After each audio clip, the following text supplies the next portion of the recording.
This is the Infotagion podcast, discussing information contagion and our rights in a digital world. Over the last few months, there has been considerable scrutiny of the decision by Facebook to suspend Donald Trump from its platform, including by the Facebook Oversight Board. In the end, though, who gets to decide what the punishment should be for promoting a riot at the US Capitol which killed 5 people? When does speech cross the line that separates freedom of expression from inciting harm and criminality? And what should be the responsibility of tech companies to intervene? I'm Damian Collins, and in this podcast, we'll be sharing a panel discussion looking at these issues from the Copenhagen Democracy Summit on the 11th of May this year, organised by the Alliance of Democracies. You'll hear contributions from Michael Chertoff, former Homeland Security Secretary for the United States, Werner Steng from the Cabinet of the European Commissioner for Digital Policy, Margrethe Vestager, Jeremy Wright, the former UK Secretary of State for Digital, Culture, Media and Sport, and from Germany, Tanit Koch, the former Editor-in-Chief at Bild. But first up, I asked John Samples, Vice President of the Cato Institute and a member of the Facebook Oversight Board, about the board's review of the decision to suspend Donald Trump, and in particular their request, refused by the company, to examine Facebook data to see if the platform had actively amplified and promoted Trump's messages and the Stop the Steal campaign, which falsely asserted there had been mass voter fraud at the presidential election. Thank you very much. It's great to be with you. And as my colleague Jeremy Wright has said, it's good timing from a UK point of view, because I believe the online safety bill will be published tomorrow. So we'll then be able to look at the specific details of the proposals. But I think that the key thing is as Jeremy in particular set out in his remarks, is that we find ourselves in a position where, because of the central role in the lives of millions of people, billions of people, that the internet plays and social media plays, that it's become important that we understand what goes on there, and that to have a system of content moderation or a system of regulation oversight of social media, which is largely based on self-declared reports and information from the companies themselves, appears now to be inadequate to the problems that we face. If you're looking at an individual bit of content that's been posted, you know it's been posted, you can screen grab it, you can have an example of it, you can make a decision as to whether that piece of content is in breach of the terms and conditions, terms of service of that company or not. But if you want to understand, well, in this case, was the problem not just so much that this piece of content was created, but the way in which it was boosted and amplified through a complex network of accounts? How do you find out information about that? Because we know that disinformation, hate speech, harmful content has always existed. The concern we have in society today is that social media has done 2 things. It's often made it harder to know who the source is, the identity of them, where they're based, and therefore we might need to rely on the systems of social media companies to gather that information, so that if content's been posted that is already a breach of the law, the law enforcement agencies could take some action against them. But there is a second issue around amplification. Actually, was the harm caused in part by the person that posted harmful content material online, but also potentially by the systems of that social media company that have amplified it and boosted it and even recommended it to people. And we know in the case of Facebook that Facebook have seen that their recommendation tools have directed users towards extremist content and material on their site. And we saw in the case of the Facebook Oversight Board's analysis of the Donald Trump case that they quite rightly asked to see information relating to whether Facebook had boosted and amplified the Stop the Steal campaign, the incitement to come to the Save America rally in Washington, the incitement that may have caused people to behave in a violent way. And Facebook declined to provide any of that information to the Oversight Board. And I think that we have to ask ourselves a question whether that is good enough. And actually, one of the questions I think should have been asked, or should be asked, about the decision about the suspension of Donald Trump's account is not should they have been suspended when they were, but could Facebook have intervened earlier? And therefore, and by intervening earlier, taken action earlier, maybe prevented the what would appear to be a type of insurrection taking place in the first place. Is it okay on Facebook to plan an insurrection, to invite people to an insurrection, but it only becomes a matter for Facebook when violence breaks out on the day? And therefore, I think that's why we need to have a system of robust independent regulation that can challenge companies in this way to understand what the problems are.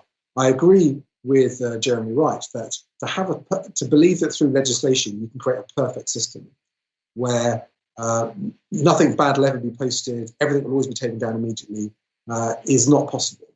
But what we need to build in is some sort of responsibility for the companies that operate these systems, that they do act thoroughly and fairly in an appropriate way, and there's a sanction against them when they don't. And they can be investigated when we think something has clearly gone wrong, and not be able to hide information from those investigating authorities. And I think if we're going to add questions to the end of our opening remarks, I think that's the kind. I just wanted to ask John what your view was about this question around amplification on Facebook, and whether you feel that that's the sort of information that the Oversight Board should have had access to.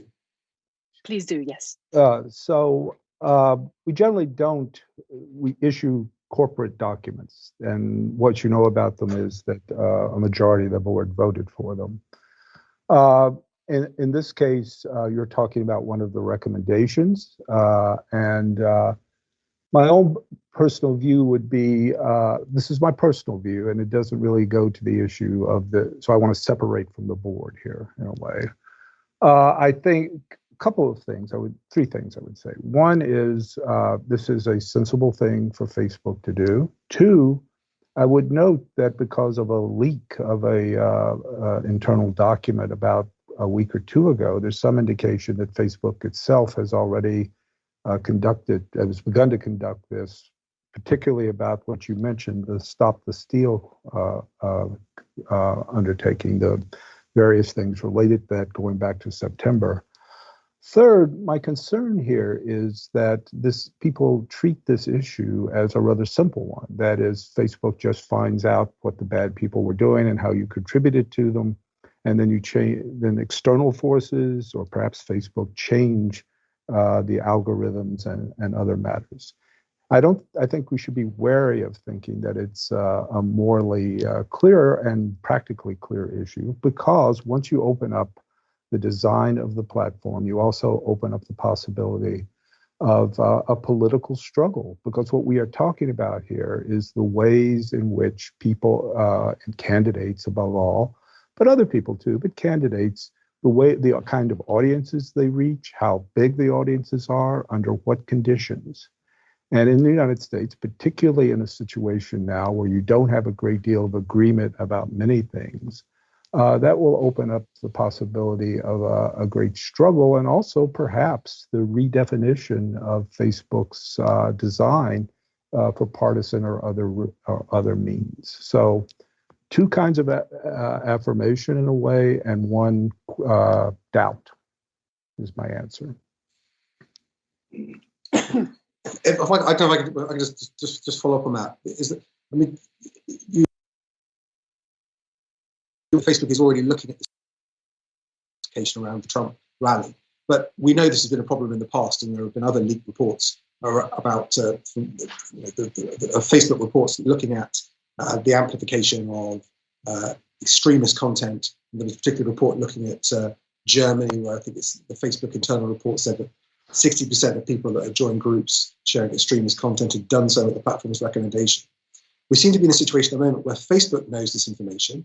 Facebook has an idea of what its systems are doing to recommend extremist and harmful content to its users, but no one else does. No one else is allowed to know this information.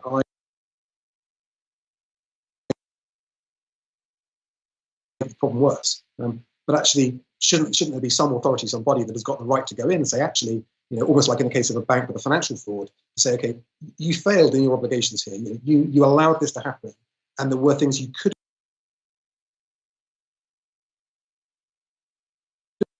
And if that event that lives, police officers hospitalised, what level of corporate responsibility should a company like Facebook take in that situation? Well, I would point the corporate responsibility issue that is before us here of government regulation, right? And in the United States, and Facebook again is incorporated in the American state of Delaware, everything changes once the government becomes involved. If Facebook Let me point out one thing. The upshot of the Trump decision was to, in a sense, stand up to Facebook and make Facebook be accountable about things. So there is public accountability, users, investors, and more generally to the political system. But if the political system tries to regulate along these lines, it's somewhat unclear, but rather likely, I think, that the First Amendment will come into play in the sense that it hasn't been completely decided, but in the past, there's been an editorial or curation kind of right that exists under the First Amendment. And to compel that, I think, would involve indeed First Amendment issues and might lead to a landmark case. In fact, I half expect a kind of landmark case of that sort about the First Amendment in the next few years if we get government regulation that controls, in some sense, the editorial work and the other thing that will happen too is on the issues you mentioned is once the government would be involved, it might very well be the incitement standard of the United States, which I would point out is not the incitement standard in the Donald Trump case was not the American standard. It was less stringent than that. The American standard is quite stringent. So, for example, the government regulation in September, October, or even November of online content, or by implication, indirect government regulation of that content, would certainly be unconstitutional under the incitement standard in the United States. So I think the United States is unique in some ways here because of the First Amendment, but it would be very easy to fall over into the government area here. And once that happens, it's going to be very stringent on Facebook or regulation of Facebook. I suppose my one comment on that would be, do people have First Amendment rights to have their speech boosted by the algorithms of social media? Is that a constitutional right? But they might say their piece, but do they have the right to have Facebook amplify it for them? I think that's an open question. In part, but what hasn't been considered there is because amplification and other kinds of involves relationships between speakers and listeners. And that's a class. It's thought of as a sort of systematic thing, and you have a right to speech, but not reach. But in fact, regulation might well, break up that relationship. I will say, though, that's not what I was talking about just now. The actual right at stake is not the listeners of Facebook, or excuse me, not the users of Facebook, but Facebook's editorial rights. The United States Supreme Court has recommended in newspaper cases a right to protections of editorial judgment. In Facebook, you have a curation judgment at stake. Now, that's still somewhat up in the air, but I would not be surprised if you saw a protection for Facebook's rights. I'll leave it there. Thank you very much in the service of time, Andrew. Thank you, John and Damian, and I'm sure we'll get back to that topic later on. But now let's turn to Michael, please. Great, and it's a very, very stimulating conversation and a very timely one. And actually, John and Damian's back and forth in the last few minutes has really kind of teed up what I was going to say. Because it is true that historically the United States, because of the First Amendment, has taken a much more protective view of speech and has been very constraining with respect to the government. And certainly that's true as compared to Europe. So that while, for example, the US and Europe make it illegal to propagate child pornography, hate speech, which I think is more regulated in Europe than the US, is much more of an issue in the US in terms of the First Amendment. That unless you get to actual incitement, simply saying things that are hateful, or for example, Holocaust denial, would not be punishable under US law because of the First Amendment. So, one of the questions that arises as we look at the, for example, the Digital Standards Act, what the UK is thinking about doing, and what the law is in the US, is how can these be made to be symmetrical or synchronized, and to what extent is it impossible to do that? And I raise that issue against the background of the fact that we see with social media, we are dealing with a global phenomenon. And that if you have a patchwork of rules and regulations, it becomes very difficult to enforce them, partly because people can access the internet in a variety of ways from almost any place in the world. And unless you build what the Chinese have done in terms of a great firewall, it's almost impossible to police the borders in cyberspace as you would the borders in real space. So that creates an issue both in terms of the users and in terms of the platforms about the extent to which there's symmetry and to the extent to which there's asymmetry between the American view, for example, and the European view.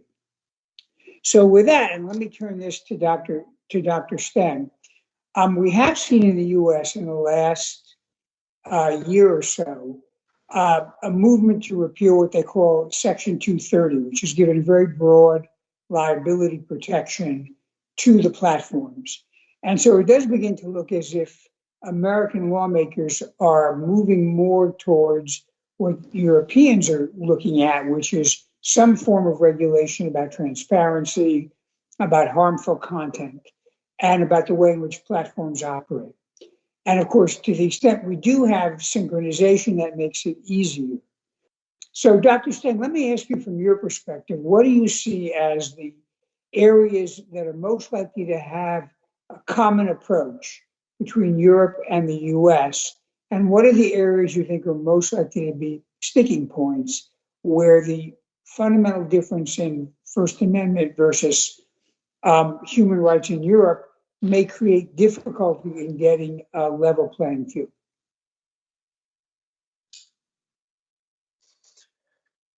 Yeah, thank you very much. Very difficult question. First of all, the starting point is indeed the liability framework, which is not so different in a way as it exists today. I think there's one commonality that we, on both sides, probably we think it's not enough just to look at it from the liability standpoint. Because that was a very indirect incentive for any platform if you want to act responsibly, because it's just this indirect threat. You could also kind of ignore the liability risk that you're incurring and say, well, take me to court if you don't like what I'm doing.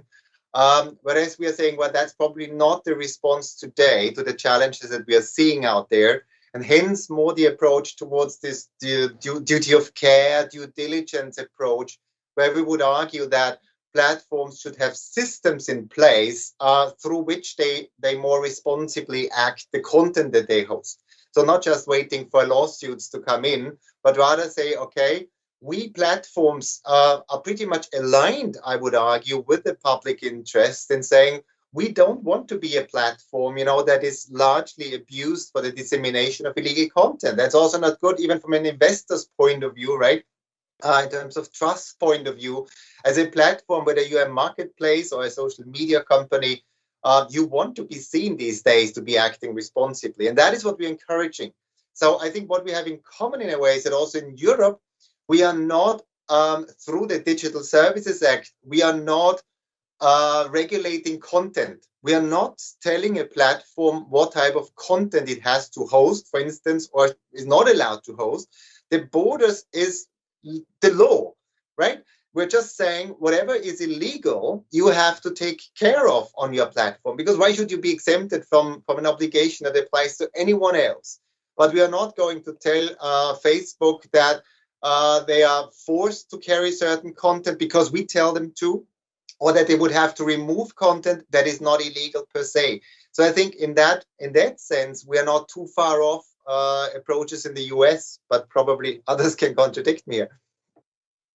So it sounds to me like actually what you're suggesting, which makes a lot of sense, is that by focusing on fair process, transparency, a process in place to adjudicate, and internal standards that are clear, that actually is easier to synchronize with the US view in the First Amendment than trying to get into specific content. And I think that makes a lot of sense. Let me ask you, Doctor, has there been an effort on the part of European officials to reach out to Americans, either at the federal or the state level, and to talk about ways in which there might be a common transatlantic approach to these issues?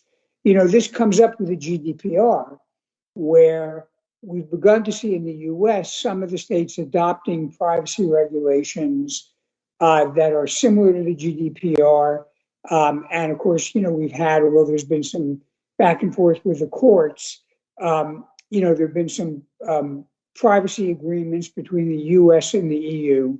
So is there a thought of trying to actually reach out to the US and get a common approach on these process issues?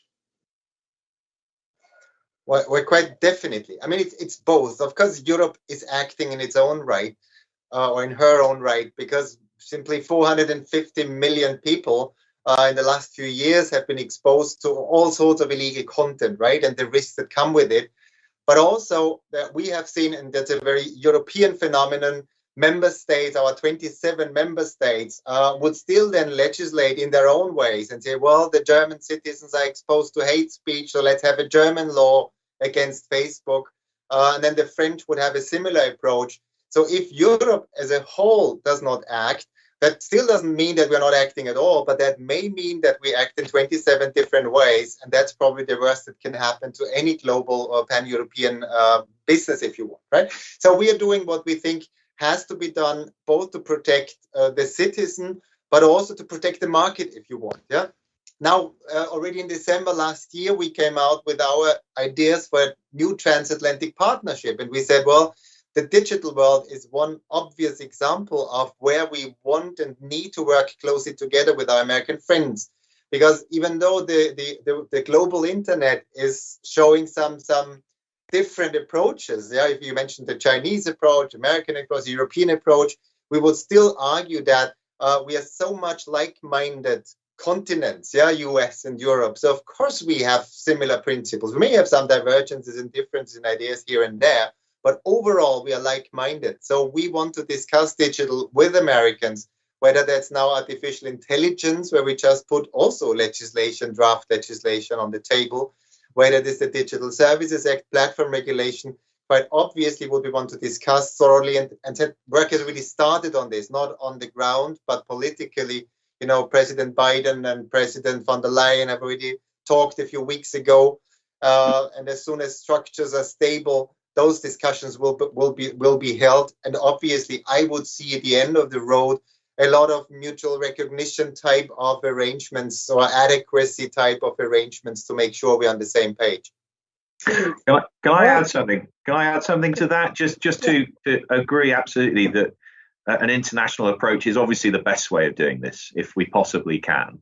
But I think those of us who are trying to formulate policy in this at a national level really have a choice to make. You either wait until you've got to a point where there's international consensus, everyone has agreed, everyone has chosen the same path, and we go forward in lockstep together, which realistically, desirable though it is, would take an extraordinarily long time to get to.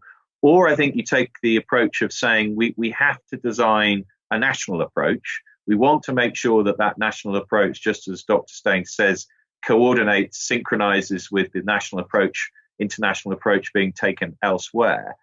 But you can't, I think, wait forever for the international consensus before you take action of any kind. And that's why I think it's right that each individual nation state moves forward, or the EU moves forward with what it proposes to do, but we try and synchronize later. And just on Section 230, I mean, I think there's a danger in this debate of being hung up on the divisions that you might establish between whether these platforms are platforms or whether they're publishers, whether they take responsibility in a publisher type sense for what they are promulgating.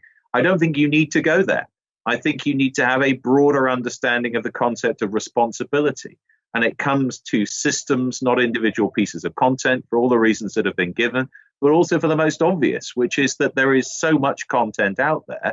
If we tasked a regulator, any regulator, with the job of dealing with each individual piece of content, it would be utterly overwhelmed. So this has to be based on systems, and systems that we test through our regulators to make sure that they are doing all they reasonably can to keep users safe. And I think that is something that we can expect platforms to do, and that it goes exactly to the points Damian was making around not just promulgation, but amplification. If that's what your system is doing, you're going to have to persuade a regulator that is a way in which you are complying with the duty of care to keep your users safe. And you may find that difficult to do. It isn't about individual pieces of content. It's about the system you use to regulate the content on your platform. That's what a regulator should be judging. Well, I think that makes a lot of sense. And I'm going to surrender the floor in a moment, but I do think something we ought to talk about a little bit later is the particular challenge posed by algorithms. In many ways, the disinformation issue we see online is not terribly different from some of the disinformation we see in the conventional media, which has also become a platform in some respects for disinformation, at least in the US. But the difference is that with social media, it's often possible to target individual listeners by using the data which is generated through their online activities. And that creates a special challenge. So with that, Tanya, let me turn it back over to you. Could I make a point about Mr. Wright's comment? Sure, you can. I think it's important. It is the systematic approaches has been recently discussed in an article widely read here in the United States. And one can see the logic of it. But there's also a way of looking at things that I think is important and has been important to me at the Oversight Board, which is to recognize that harm is indeed at stake. And in part, of course, that is the harm done by speech. Speech is not absolute. However, we should also recognize and keep in mind, and often I think in these discussions it drops out, is that profound harms can be done by regulators, by the Facebook Oversight Board, by Facebook itself, more likely. And it's precisely because of the systematic quality. Facebook's kinds of filters, or its kind of the way it goes about it, can create massive false positives that are just costs to free speech. And it is a true balancing, though, not just a tunnel vision on the harms done by speech, but that the potential harm to democracy itself, to liberal democracy, that can be done by regulators and by private entities like Facebook. Which is fair. And sorry, Tanya, if I just say, I think that is absolutely fair. But the balancing act that we've all been discussing is exactly what has to be applied by a regulator in these circumstances. We have to set a legislative framework for a regulator to work within, and we have to make it clear that part of the objectives of a regulator is to promote freedom of speech, to ensure that all those democratic imperatives are met. And in some circumstances, to explain to the regulator, if you're Facebook, for example, why you have not decided in the systems you apply to restrict certain kinds of speech. But I don't think that leads us to the conclusion that regulation and the existence of a regulator is a bad thing. It points up the challenge of ensuring that your regulation is balanced. I do think that let me jump in here, John, just because sure.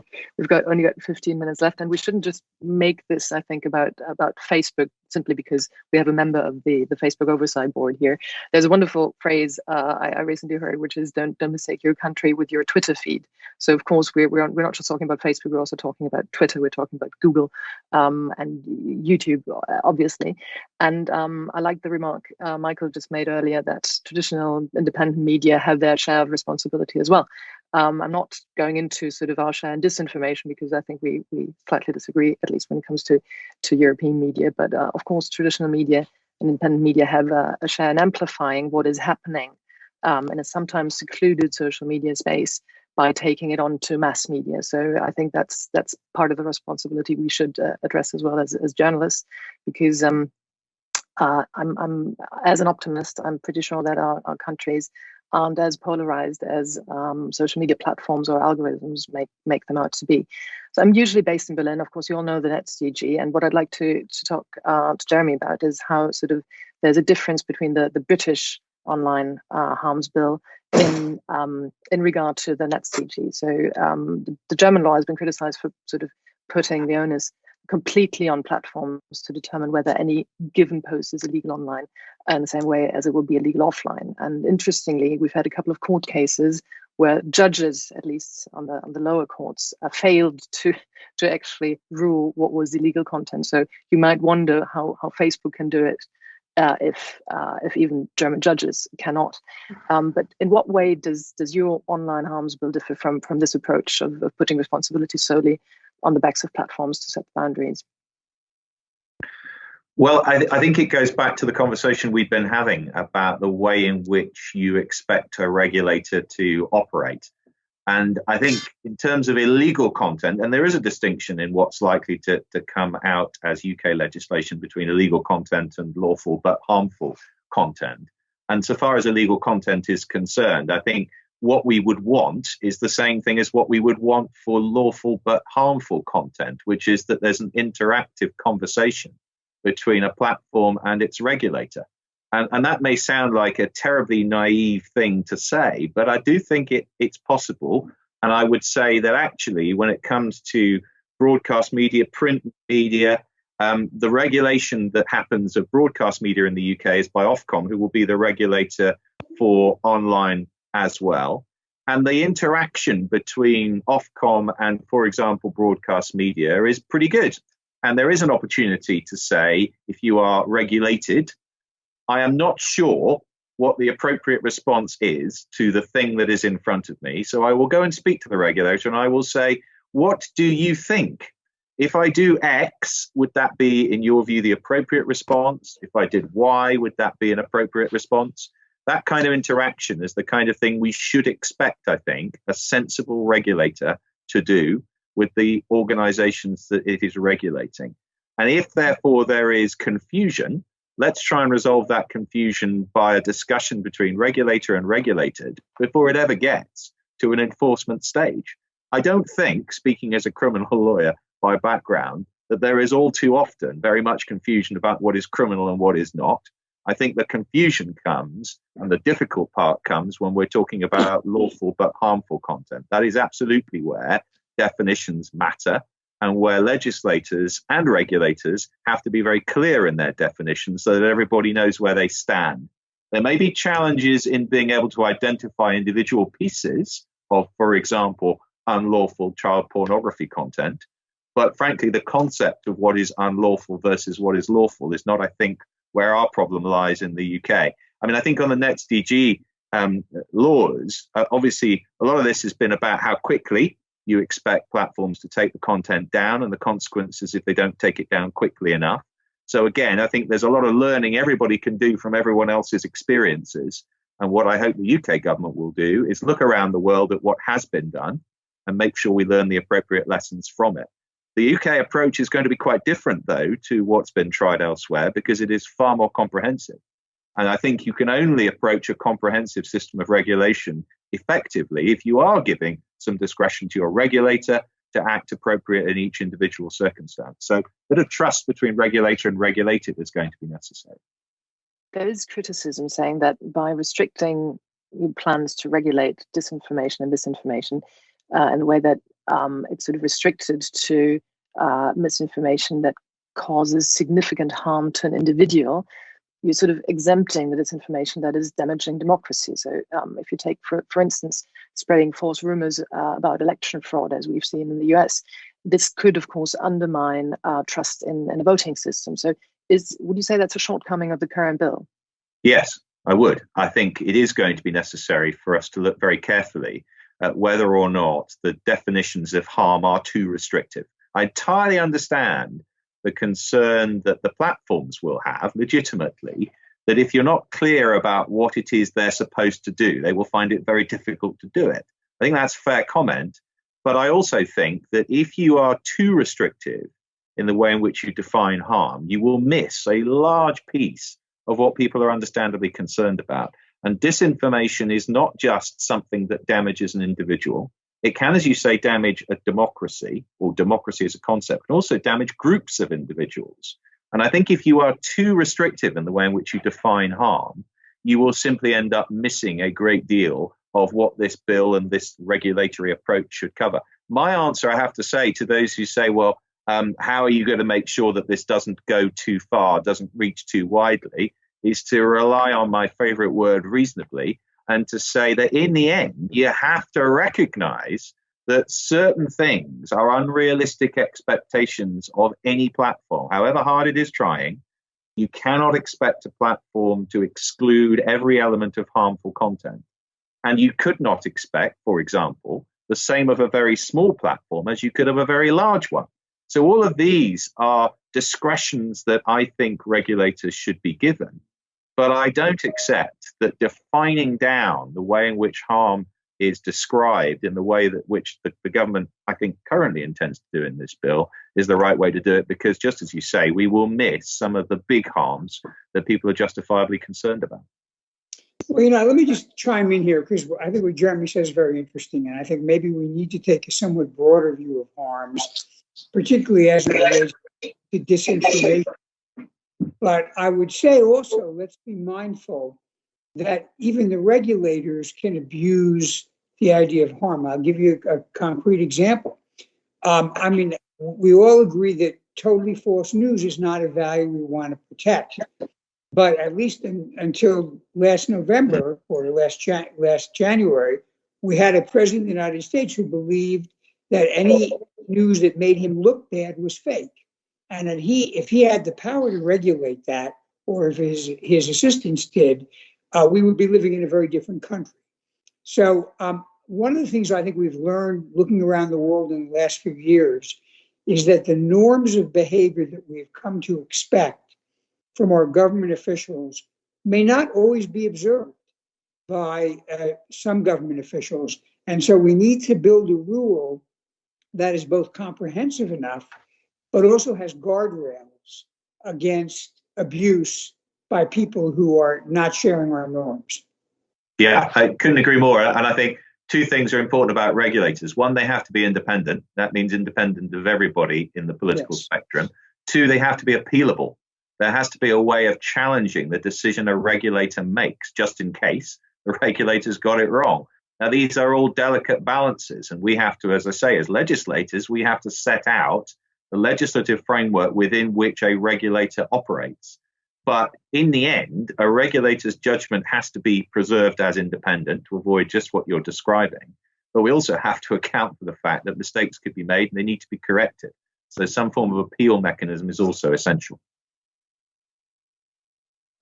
John, I think you wanted to comment. Yeah, I listening to this, I can't help but recall that I don't think in the United States I've ever met a person, left or right, who didn't believe not only that those who opposed them were mistaken or got the facts wrong, but were actually just lying about it, right? This was an early lesson I learned at the Cato Institute. That and the whole other side of this, which I think perhaps is more American than European, the problem of public choice, the problem of government not pursuing the welfare, general welfare, but pursuing a more partisan or narrow. And you certainly do have to have protections against that. And the United States Supreme Court is one, and it does it by having a very broad notion of incitement. And I might also say, telling falsehoods is not